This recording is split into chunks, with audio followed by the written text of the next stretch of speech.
Broadcasting live from Merrylands RSL. Visit merrylandsrsl.com.au for Anzac event details. Well, this is a magnificent place, Merrylands RSL, but it is a living metaphor of the economic illiteracy I'm talking about in Canberra. And it's appropriate at this time to look at the whole question with poker machines and the nonsense this fool in Tasmania, Andrew Wilkie, who's given his vote to Julia Gillard, has made her Prime Minister on the basis of her introducing a $3 billion mandatory pre-commitment, quote-unquote, reform of poker machine operations in this country. The bloke's a goose, but unfortunately he's a dangerous goose. Even more dangerous is the fact that Julia Gillard wants to hang on to power no matter what. This stuff would require punters, you, to register for a licence to gamble on poker machines. You'd be issued with either a gambling card or a small computer stick with your fingerprints stored on it. They say, oh, no, that's not going to happen. Well, hang on, that's the way it's meant to happen. Don't worry about all this talk about the fact, oh, we won't fingerprint people. These people will do anything to stay in government. Basically, a person's gambling history can be sent or recovered from a national computer network that would link every poker machine in Australia. Can you imagine recreation gamblers? They're not going to play poker machines with all this hanging over their head. Recreational gamblers are not going to accept that their identity and gambling history has got to be stored somewhere on a computer. The impact on venues like this would be anything up to a drop of between 0 and 40% of revenue. That's in Wilkie's own words. I wonder, would Julia Gillard know what a drop in 40% of revenue to this club would mean?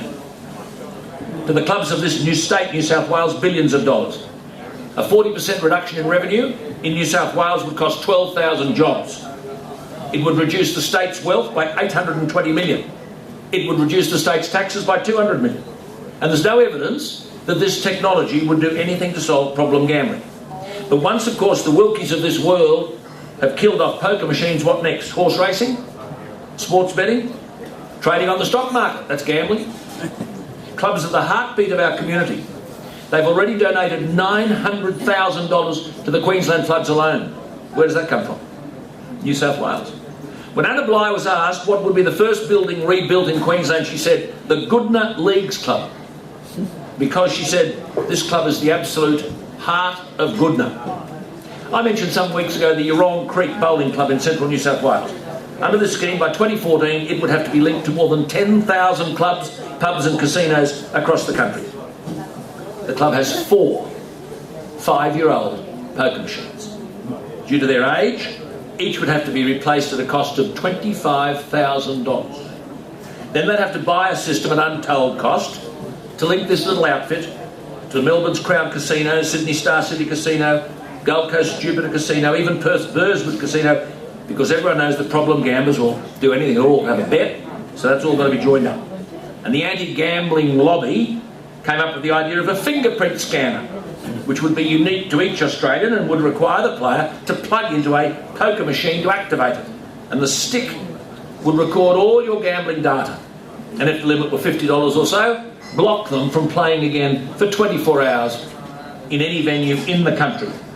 And Gillard, Mrs Gillard has promised this will be up and running by 2014, because that's the only way she can stay as Prime Minister. She's relying on the vote of this bloke, Wilkie. She signed her life away and ours for one miserable vote. Well, joining me here in this wonderful club, Merrylands RSL, this man's the boss of Clubs New South Wales, Mr. Anthony Ball. Good morning to you. Good morning, Alan. So you, yes, you're a fabulous job. Do people understand what this is about? Well, not yet, and that's why we're out there telling people to go to our website, it's unaustralian.com.au, and see what it is all about. Look, it is madness. It is a political deal that has the potential to devastate great clubs like the Merrylands RSL and the Narrabri Golf Club. It will do a job on the entire industry. That's right. What we need is for the government to take a deep breath, forget about the politics, think about the great work that clubs do, and think about whether or not issuing a gambling card to people is going to help anybody. It's like saying to an alcoholic, look, the problem gambler is going to have a card to gamble. It's like saying to an alcoholic, look, it's okay to have a few drinks, mate, just limit yourself to 4 or 5 stubbies. It is nuts. We need the government to take a deep breath, go back and have a look at what is going to work. And the club industry, and this club, is more than willing to work constructively with the government to do things. Which you've been doing for years on problem gambling. Indeed. You've been doing that for years. But you see, let's take just a couple of mathematical statements. Broken Hill, miles from here, little Broken Hill Democratic Club. How much do they give to the flood victims in Queensland? Well, look, the industry as a whole has given now actually $1.4 there you are, more. million. And little clubs are giving... Well, I can tell you, they gave $12,000. The Wentworthville Leagues Club, not far from here, they gave $10,000. The St John's Park Bowling Club, $25,000. And you're saying all up the clubs New South Wales have given to Queensland? $1.4 million. $1.4 million, which Julia Gillard doesn't have to give.